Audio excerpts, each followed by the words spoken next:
Welcome back to my channel. This is your girl Mashola Gist TV. A gbọ́ wípé Mariam sọ̀rọ̀ wípé oyún tí Olori Ronke lòun ní ó ló ń fake pregnancy ní o. Gist tá gbọ́ lẹ́nu Mariam ní o allegedly la ní ká mú wá fún yín. So ẹ jẹ́ ká go into today's gist. So bí a ṣe gbọ́ ẹ̀yin èèyàn lé wọ́n ní pé Mariam sọ pé Olori Ronke ń parọ́ ni o, pé Olori Ronke ò lóyún o. Ṣé ẹ dẹ̀ mọ̀ pé Tóbi náà ti jáde tó ń fi Olori Ronke ṣe yẹ̀yẹ́ wípé éèjì wo, wípé níbo náà ti fẹ́ róyún, wípé ṣé oyún ẹ̀mí mímọ́ ni. So ẹ̀yin aráalé ẹ jẹ́ ká lọ sínú gist tèní. Tó bá jẹ́ ìgbà àkọ́kọ́ tẹ́ ń gbọ́ mi ni. If today is your first time on my channel, please can you go straight and press the notification bell so that whenever I post any gist you can get it. My name is Mashola. I normally speak Yoruba on my channel and I do talk about celebrity gist and royal gist. To my new subscriber, please subscribe, share, like and comment. God Almighty will bless you. Okay. Lọ́la yín màmá lọ́la yín ò ní lọ ìsàlẹ̀ láíláí. I normally speak Yoruba on my channel. You are welcome back. Thank you so much. Ẹ bá ṣe gbọ́ wọn ní Mariam sọ̀rọ̀ o. Wọ́n ló ní Olori Ronke ń ṣe tiẹ̀ ní ìsìn. Kò sí ọkọ tó sọ̀rọ̀ o.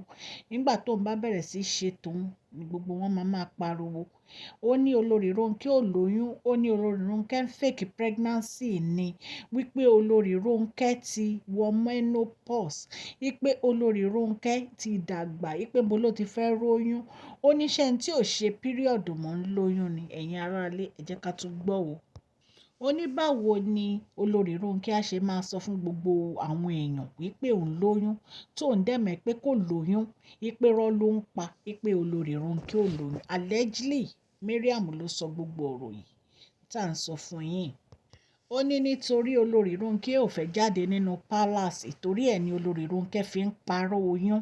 Ó nítorí kábíyèsí ò ní lè lé kúrò nínú palace, wípé ó fẹ́ kí kábíyèsí máa kẹ́hùn ni, wípé irọ́ ni Olori Ronke pa, wípé Olori Ronke is a snake under the green grass. Wípé Olori Ronke máa ń pretend gan. Ó lè ní kọ́ lóun ti máa ń sọ fún yín nípa ọ̀rọ̀ Olori Ronke. Ó ní Olori Ronke máa ń pretend gan pé ó ń deceive kábíyèsí ni pé kò lóyún kankan. Ẹ̀yin èèyàn lé èyí má tó lágbára o. Ẹ jẹ́ ká jọ máa gbọ́ lọ. Ó ní kò sí nǹkan tó máa jọ pé kábíyèsí á wá lóun á fi Olori Ronke sílẹ̀ nítorí pé ó lóyún, pé láyéláyé kò lè ṣẹlẹ̀, pé kì í ṣojú òun ló ti máa ṣẹlẹ̀, pé Olori Ronke pé kò lóyún, pé ó ń deceive kábíyèsí ni. Mariam lòun ò ní gbà o. Ó ní kò dẹ́sẹ́ni tó máa nísinmi nínú pálàsì. Ó ní nítorí pé gbogbo àwọn èèyàn wọ́n fẹ́ kó kúrò ní pálàsì, pé wọ́n ní kó ń kẹ́rùn kó ń jáde nínú pálàsì. Ó ní so kò sí èèyàn kankan tó máa nísinmi, pé òun ò ní jẹ́ anybody nísinmi nínú pálàsì. In fact gan allegedly bá ṣe gbọ́ wọ́n ní pé wọ́n fún ní few days láti move out kúrò nínú pálàsì, pé wọ́n dẹ̀ ní tí ò bá move out wọ́n máa arrest ẹ̀. Wọ́n ló ní kí kábíyèsí pín ogún wọn sí méjì, pé òun máa kó dà kan. Wọ́n ní abomination, pé níbo ló ti rí tán ṣerú ẹ̀. Èyí tá tún gbọ́ nìyẹn o ẹ̀yin èèyàn lé. Àwọn olórí yẹn wọ́n ní nǹkan kan náà ní gbogbo wọn. Wọ́n ní kò sí èyí tó sàn nínú gbogbo wọn. Wọ́n ní Olori Ronke gangan fúnra ẹ̀ wọ́n ní pretender ni. Bá a ṣe gbọ́ o nǹkan táwọn èèyàn sọ ni o. Wọ́n ní pretender ní Olori Ronke. Wọ́n ní Olori Ronke ń pretend ni. Wọ́n ní ṣé àárí lẹ́nu ọjọ́ mẹ́ta bí Olori Ronke ṣe ń gbá kùrùkẹrẹ mọ́ kábíyèsí tó ń ṣe bí ìyàwó àná. Wọ́n ní ojú òtí ẹ̀ tí Olori Ronke, pé bí Olori Ronke ṣe dàgbà tó, wípé ó wá ń ṣe bí ọmọ kékeré, ó ń ṣe bí ọmọ kékeré, pé báwo ni Olori Ronke gan ṣe máa lóun lóyún. Àwọn èèyàn ló ń sọ yìí o. Wípé báwo ni Olori Ronke ṣe máa lóun lóyún, pé ṣojú òtí Olori Ronke ni. Láwọn èèyàn kan tún ní irọ́ ni kò lóyún, ó ń pretend ni, pé níbo ló ti fẹ́ róyún, wípé ṣó fẹ́ he oyún ni.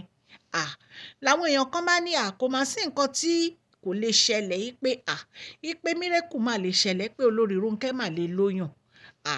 Bẹ́ẹ̀ ni àwọn èèyàn kan sọ pé ní bóyá surrogate ló fẹ́ ṣe, bóyá wọ́n fẹ́ bá gbóyún ni.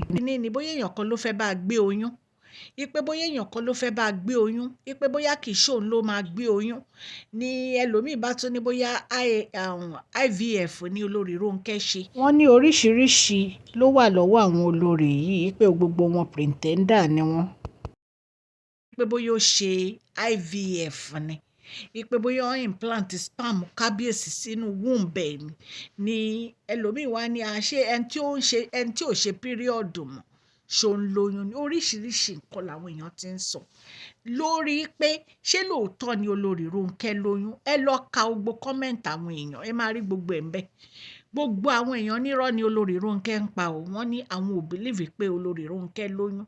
Ní ìsìn Mariam jáde, Mariam ní pé irọ́ ni Olórí Ronke ń pa. Tóbi náà tún sọ tiẹ̀, ó ní irọ́ ni Olórí Ronke ń pa. Ta la wá fẹ́ gbàgbọ́ ní ìsìn ẹ̀yin èèyàn? Kí la fẹ́ sọ sí ọ̀rọ̀ yìí bá? Wọ́n ní ṣe Olórí Ronke ń kẹ́ra bí olóyún. Mariam dẹ̀ ní láyéláyé Olórí Ronke ò lóyún pé ó ń tan kábíyèsí ni. Tóbi náà ní irọ́ ni ó ń tan kábíyèsí ni. Ta la wá fẹ́ gbàgbọ́ ní ìsìn ẹ̀yin èèyàn? Ta lẹ fẹ́ ò pé ká gbàgbọ́? Ṣé ọ̀rọ̀ tí Mariam sọ òun ni ká gbà ni, àbí ọ̀rọ̀ tí Tóbi sọ, àbí ọ̀rọ̀ tí gbogbo àwọn èèyàn sọ? Ṣùgbọ́n èèyàn kan wá sọ, wọ́n ní ká má wọ́rí, wọ́n ní ká fún Olórí Ronke ní oṣù 9. Wọ́n ní ìgbà mélòó lóṣù 9 máa fi pé? Wọ́n ní within 5 months inú ẹ̀ á ti yọ. Wọ́n nígbà yẹn la máa mọ̀ pé bóyá Olórí Ronke lóyún àbí ò lóyún. Ẹ̀yin èèyàn lé lóòótọ́ dẹ̀ ni. Ẹ jẹ́ ká fún Olórí Ronke lóṣù 9 títí oṣù 6 ikùn á jáde. Àdẹ̀wá máa mọ̀ bóyá lóòótọ́ ló lóyún àbí lóòótọ́ ni ò lóyún. So ẹ̀yin èèyàn, mo ní kí n mú update oyún Olórí Ronke wá fún yín o, àti ìgbésẹ̀ tí Mariam ń gbé lórí ọ̀rọ̀ palace. Ẹ ṣé ẹ̀yin èèyàn, èmi ọmọ yín ni o. Owó tẹ fi ń tẹ subscribe, like, ọwọ́ yín ò ní lọ ìsàlẹ̀ o. Òkè lọ́lá yín á máa lọ. Mo dúpẹ́ lọ́wọ́ yín. Ẹ ṣé I like o. God bless you. Thank you so much.